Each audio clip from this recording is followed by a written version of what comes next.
Workshop. Mrs. Claus swoops in from the kitchen as soon as we enter. "Merry Christmas, my dearest Santa!" I eye Nicholas, curious to see how he reacts to the spousal familiarity. He flinches but remains cool. "Chocolate chip or peanut butter?" Mrs. Claus asks, offering a tray of cookies. "Oh, who is our guest? Do you think he might like an oatmeal raisin?" "This is Paul." "Oh," Mrs. Claus says, looking over her spectacles at me. "What brings you to the North Pole?" Nicholas answers for me. "He's writing some new carols." "Finally, some fresh material. Here, young man, have one. I hope you aren't allergic to macadamia nuts."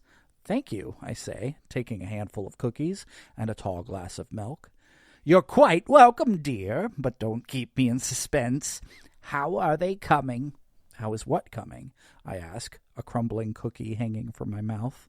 "Why, the carols, of course." "Oh, yeah, they're great." "May I hear one?" I look to Nicholas for a lifeline, but he just snickers at me.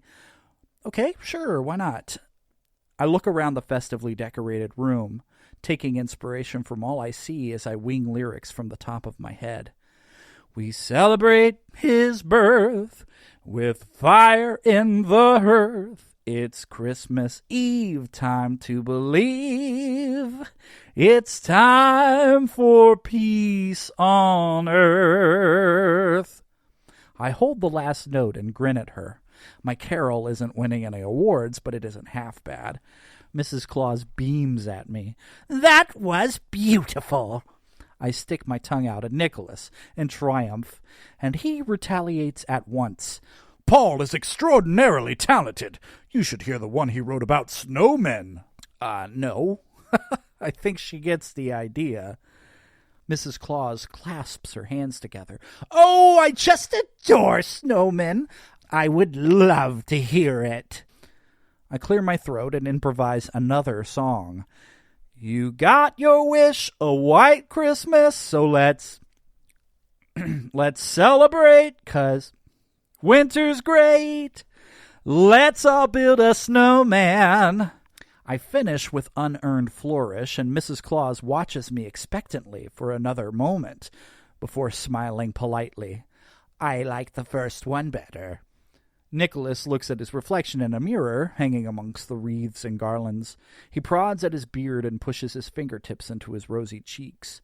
"Dear," he says to Mrs. Claus, "do you think you could find me something a little more casual to wear?" Mrs. Claus whirls on Nicholas so fast she almost spills her milk. "Tonight? On Christmas Eve?" "Oh, not for while I'm out delivering toys, of course. Just for while I'm showing Mr. Squall around the workshop." "Well, if you think you have the time, I suppose it doesn't hurt to be comfortable." "Exactly." "I'll be back in a jiffy. Just wait here and help yourself to a snickerdoodle." Once she's gone, Nicholas and I take a stroll around the room. It's decorated like the front lobby of a cozy winter lodge. The fireplace, which is made up of large stones, crackles and roars, filling the room with warmth and soft light. There are flat panel walls adorned with intricate carvings from 2,000 Christmases. Mahogany beams ascend from the polished oak floor and arch across the tiled ceiling. A model train circles the room, blowing rings of smoke as the whistle toots. And the bushiest Christmas tree I've ever seen, decorated with ornaments from around the globe, stands tall and proud in the front window. This all came from my imagination, I ask. "We're still connected to the first door," Nicholas says, and he may as well be speaking Mandarin. "The first door?" "That'll make more sense in a couple minutes." He bends down beside the tree, searching for something. "This is how you saw Christmas when you were a boy." "Well, that makes sense," I say. Nicholas cranes his neck to study my face. "Why is that?" "Well, this is more like the kind of bullshit my son cooks up." I say this with little irony in my voice, but it's accompanied by a kick in the teeth kind of feeling. Of late, I haven't been able to concentrate enough to play with my kid, and now, with the specter of death looming, I'm confronted by the fact I've squandered much of the limited time I've had with him. You grew up fast and you grew up hard, Nicholas says. Every parent wants what's best for their kids. I hope you don't think he needs your childhood to grow up okay.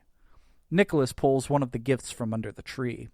While all the other packages are wrapped in lavish paper, with intricate ribbons and bows, this one comes in a water-stained and dog-eared shoebox, tied shut with a tattered shoelace. It's the ugliest of all the presents, but based on the way Nicholas looks at it, whatever's inside must be priceless. What's that? Obviously, it's a gift. Who's it for? Nicholas puts the package back under the tree. You know how it goes, Paul. Do not open until Xmas. Mrs. Claus re-enters the room carrying 2 garments with her. She lays them out over the arms of a chair by the fireplace. Here you are, dear. Please don't dawdle. There are a lot of good little girls and boys depending on you tonight.